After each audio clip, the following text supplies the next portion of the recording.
ভারতীয় জনগণের প্রতি আমাদের কোনো ক্ষোভ নাই। আমাদের ক্ষোভ রাষ্ট্রীয়ভাবে ভারতের বিরুদ্ধে।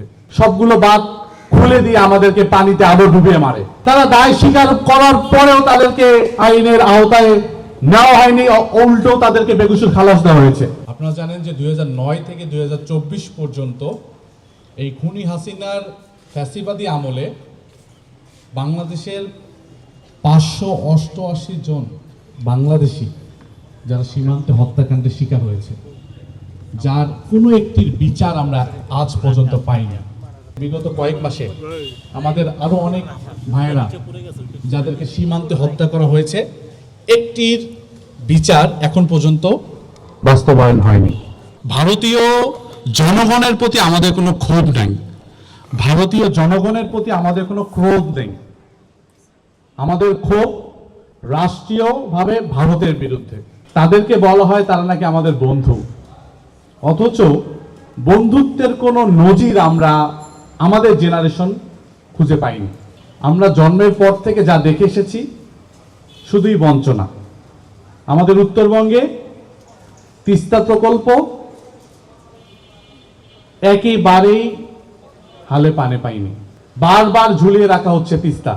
শীত আসে, যখন আমাদের ফসলে পানির প্রয়োজন হয় সেই সময় আমরা পানি পাই না। আমাদের জমি জমা রুক্ষ শুষ্ক হয়ে যায়, নদীগুলো শুকিয়ে যায়, চর ওঠে। আবার যখন বন্যার সময় হয়, বর্ষাকাল আসে, সেই সময় ভারত পানি ছেড়ে দিয়ে আমাদেরকে গজলডোবা বাঁধ থেকে শুরু করে সবগুলো বাঁধ খুলে দিয়ে আমাদেরকে পানিতে আরো ডুবিয়ে মারে। প্রয়োজনের সময় ভারতের একটি সাহায্য আমরা পেয়েছি বলে আমাদের জেনারেশন আমরা মনে করতে পারি না। এই যে ভারতীয় আধিপত্যবাদ আমাদেরকে কাবু করে রেখেছে, দীর্ঘ ফ্যাসিবাদী আমলে খুনি হাসিনা যাদের লেসপেন্সারি করে এই বাংলাদেশকে একটি রাজ্যে পরিণত করেছে, আমরা তার বিরোধিতা করে গেছি। আমরা ভারতীয় জনগণের বিরুদ্ধে আমাদের কোনো ক্ষোভ নাই। যারা ভারতের শাসক গোষ্ঠী আছে, যারা ক্ষমতায় আছে, তাদের বিরুদ্ধে আমাদের ভয়েস। যতদিন না পর্যন্ত ভারত সরকার প্রতিবেশী হিসেবে বাংলাদেশকে ট্রিট না করবে, আমরা আমাদের কণ্ঠ জারি রাখব।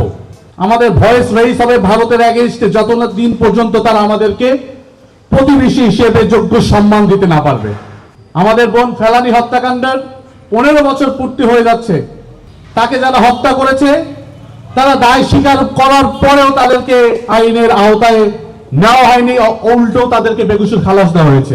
বাংলাদেশের জনগণ ধীরে ধীরে আরো বেশি ভারতীয় সেন্টিমেন্ট বিরোধী, তাদের মনোভাব আরো জাগ্রত হচ্ছে, কারণ ভারত সরকারের অবস্থান। আমরা দৃঢ় কণ্ঠে বলতে চাই, আমার বোন ফেলানী সহ বিগত 16 বছর 550-র অধিক যাদেরকে হত্যা করা হয়েছে এবং বিগত সময়ে সকল বাংলাদেশি যাদেরকে হত্যা করেছে ভারতীয় বিএসএফ থেকে শুরু করে বিভিন্ন বাহিনী, তাদের প্রত্যেকটির বিচার আন্তর্জাতিক অপরাধ ট্রাইব্যুনালে অবশ্যই হতে হবে।